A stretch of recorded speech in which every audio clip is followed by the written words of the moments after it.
राजस्थान के सभी पेंशनधारियों को मेरा नमस्कार। MS news Hindi YouTube channel पर साथियों आपका एक बार फिर से स्वागत है। तो आज का टॉपिक बहुत ही खास रहने वाला है। राजस्थान के सभी गरीब विधवा महिलाओं के लिए बहुत ही खास न्यूज़ है। अगर आपके परिवार में कोई भी गरीब विधवा महिला है तो ये टॉपिक बहुत ही खास होने वाली है। सूचना बहुत खास है, तो वीडियो को शुरू से लेकर लास्ट तक जरूर देखें। अभी तक आपने हमारे चैनल को सब्सक्राइब नहीं किया है तो MS news Hindi YouTube channel को साथियों सब्सक्राइब करना बिल्कुल भी ना भूलें। वीडियो को स्किप ना करें, शुरू से लेकर लास्ट तक जरूर देखें।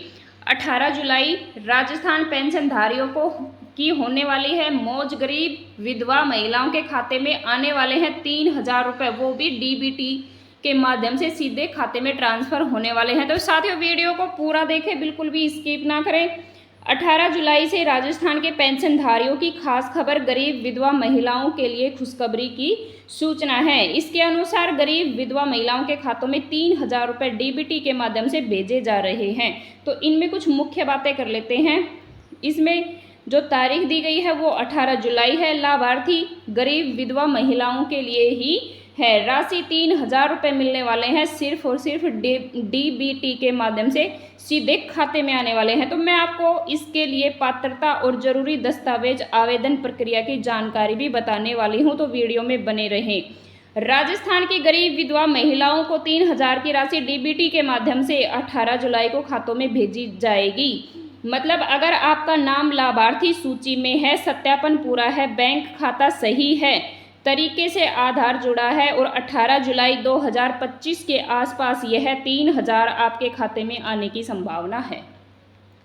ध्यान रखें, कभी कभी तकनीकी कारणों से भी राशि में आने में 1-2 दिन की देरी भी हो सकती है। अगर पैसा नहीं आता है तो नज़दीकी ई मित्र केंद्र पर या बैंक शाखा पर जाएं। ब्लॉक समाज कल्याण अधिकारी से जानकारी ले कि राशि क्यों नहीं आई है। तो साथियों राजस्थान में गरीब विधवा महिलाओं को सामाजिक सुरक्षा पेंशन योजना के तहत पेंशन मिलती है। यह पेंशन मुख्यमंत्री एकल नारी सम्मान पेंशन योजना राज्य सरकार की और इंदिरा गांधी राष्ट्रीय विधवा पेंशन योजना केंद्र सरकार के तहत दी जाती है। पेंशन की राशि 750 से 1,500 तक भी हो सकती है, जो लाभार्थी की आय और अन्य परिस्थितियां निर्भर करती है। गरीब नागरिकों को 3,000 रुपये दिए जाएंगे। पेंशन कब आएगी? पेंशन का भुगतान डीबीटी के माध्यम से किया जाएगा, यानी सीधे लाभार्थी के बैंक के खाते में भेजा जाएगा। यह सुनिश्चित किया जाता है कि पेंशन में कोई देरी बिल्कुल भी ना हो। अधिक जानकारी के लिए सामाजिक न्याय एवं अधिकारिता विभाग राजस्थान सरकार की वेबसाइट कार्यालय पर संपर्क कर सकते हैं और पूरी जानकारी ले सकते हैं। तो साथियों मुख्यमंत्री एकल नारी सम्मान पेंशन योजना 18 वर्ष या उससे अधिक उम्र की विधवाओं, परित्यक्ता और तलाकशुदा महिलाओं के लिए है। और इंदिरा गांधी राष्ट्रीय विधवा पेंशन योजना गरीब रेखा से नीचे जीवन यापन करने वाली विधवा जो बिल्कुल गरीब हैं उनके लिए है। तो पेंशन कब आती है हम जान लेते हैं। पेंशन आमतौर पर हर महीने के अंत या अगले महीने की शुरुआत में डीबीटी से खाते में आएगी। कई बार सत्यापन या बैंक में तकनीकी दिक्कतों से भी के कारण भी पेंशन रुक सकती है। तो आप टेंशन ना लें, क्योंकि पैसा रुकेगा नहीं, आएगा जरूर अगर डॉक्यूमेंट्स बिल्कुल सही है तो। इसके लिए जरूरी सुझाव क्या क्या है हम जान लेते हैं। समय समय पर पेंशन का सत्यापन कराते रहे। बैंक खाता आधार से लिंक रखें। कोई दिक्कत हो तो जिला समाज कल्याण अधिकारी या ई मित्र से भी संपर्क करके पूरी जाँच करवा सकते हैं, जानकारी ले सकते हैं। तो साथियों राजस्थान विधवा पेंशन योजना क्या है? यह योजना सरकार द्वारा गरीब, बेसहारा और विधवा महिलाओं को आर्थिक सहायता देने के लिए चलाई जाती है।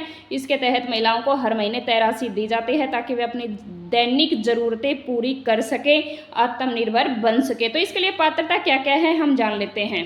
महिला राजस्थान की स्थायी निवासी होनी चाहिए। महिला विधवा की पति की मृत्यु का प्रमाण पत्र होना भी बहुत जरूरी है। उम्र सामान्यतः 18 वर्ष या उससे अधिक होनी चाहिए, यानी कि 18 वर्ष से नीचे की आयु की विधवा महिला नहीं होनी चाहिए। परिवार की वार्षिक आय सरकार द्वारा तय सीमा से कम होनी चाहिए।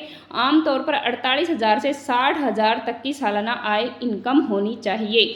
लाभार्थी किसी एक अन्य पेंशन योजना से लाभ नहीं ले रही हो, यानी कि एक ही पेंशन मिलेगी। कैसे करें आवेदन तो हम जान लेते हैं। ऑफलाइन के माध्यम से जान लेते हैं। नज़दीकी ई मित्र या केंद्र पंचायत समिति नगर पालिका में जाकर आवेदन कर सकते हैं। सभी दस्तावेज साथ लेकर जाएं, फॉर्म भरें, जमा करें और आवेदन करें। अब ऑनलाइन के बारे में हम जान लेते हैं। आप SSO राजस्थान पोर्टल के माध्यम से भी आवेदन कर सकते हैं। लॉगिन करें, सोशल सिक्योरिटी पेंशन सेक्शन में जाकर फॉर्म भरें, दस्तावेज अपलोड करें और सबमिट करें, आवेदन हो जाएगा। जन आधार पोर्टल से यदि जन आधार कार्ड लिंक है, जन आधार पोर्टल पर जाएं, जन आधार आईडी डालकर ओटीपी के माध्यम से लॉगिन करें। पेंशन या डीबीटी सेक्शन में जाकर लाभ राशि का स्टेटस भी आप चेक कर सकते हैं। बैंक से एसएमएस यानी मिनी स्टेटमेंट, बैंक अकाउंट से जुड़ा मोबाइल नंबर एक्टिव यानी चालू रखें। डीबीटी आने पर बैंक एसएमएस भेजता है, अपना बैंक एसएमएस भेजने पर अपना मोबाइल चेक करते रहे, एसएमएस चेक करते रहे। बैंक जाकर मिनी स्टेटमेंट भी देख सकते हैं। और साथियों ज़रूरी बात यह है पेंशन को लेकर, अगर डीबीटी में पैसे आए हुए दिखते हैं लेकिन खाते में नहीं आए हैं तो तुरंत बैंक शाखा में जाकर अपडेट कराएं। अभी मैं सब लोगों के कमेंट्स पढ़ती हूँ, उसमें किसी ने लिख रखा था कि हमारी पेंशन तो आ चुकी है लेकिन अकाउंट में नहीं आई है, तो आप तुरंत बैंक शाखा में जाकर अपडेट कराएं। मित्र अब लोग समाज कल्याण अधिकारी से संपर्क कर सकते हैं, पूरी सूचना ले सकते हैं कि कहाँ दिक्कत हो रही है। राजस्थान में बुजुर्ग महिलाओं वृद्धा पेंशन की पेंशन को लेकर बहुत से लोगों को यही चिंता रहती है कि कब आएगी पेंशन, क्योंकि कभी कभी भुगतान में देरी हो जाती है। मैं आपको इसका वर्तमान स्थिति जुलाई 2025 के हिसाब से समझा देती हूँ। तो साथियों, आने वाली है पेंशन 18 जुलाई को। राजस्थान वृद्धा पेंशन कब आएगी? सामान्यतः राजस्थान में वृद्धा पेंशन हर महीने की 25 तारीख से लेकर अगले महीने की 10 तारीख के बीच में डीबीटी के माध्यम से खातों में सीधी ट्रांसफर कर दी जाएगी। इस बार सरकार द्वारा जुलाई माह की पेंशन को लेकर जानकारी है कि 18 जुलाई से कुछ पेंशनधारियों के खातों में डीबीटी से भुगतान शुरू होगा। जैसे कि विधवा और विकलांग पेंशन की तरह ही वृद्धा पेंशन भी उसी की प्रक्रिया से आएगी। क्या करें अगर पेंशन नहीं आई तो? साथियों, अगर पेंशन नहीं आई तो SSO portal, Jan Aadhaar portal से स्टेटस चेक करें। नज़दीकी मित्र सेंटर ई-केवाईसी और सत्यापन अपडेट करवाना बिल्कुल भी ना भूलें। बैंक से खाता स्टेटमेंट ले, कई बार पैसा आ जाता है अपडेट नहीं दिखता है। ब्लॉक या तहसील समाज कल्याण कार्यालय में संपर्क करें, पूरी जानकारी ले। जुलाई में कब तक आएगी पेंशन? तो इस बार कई जिलों में 18 से 25 जुलाई के बीच में डीबीटी के भुगतान की उम्मीद है। कुछ जगह 2 से 4 दिन और भी लग सकते हैं, तो आप बिल्कुल भी टेंशन ना लें क्योंकि आने वाली है पेंशन। अगर किसी कारण से सत्यापन ई-केवाईसी पूरा नहीं है, बैंक खाता आधार से लिंक नहीं है, तो पेंशन अटक सकती है। देरी क्यों हो सकती है जान लेते हैं।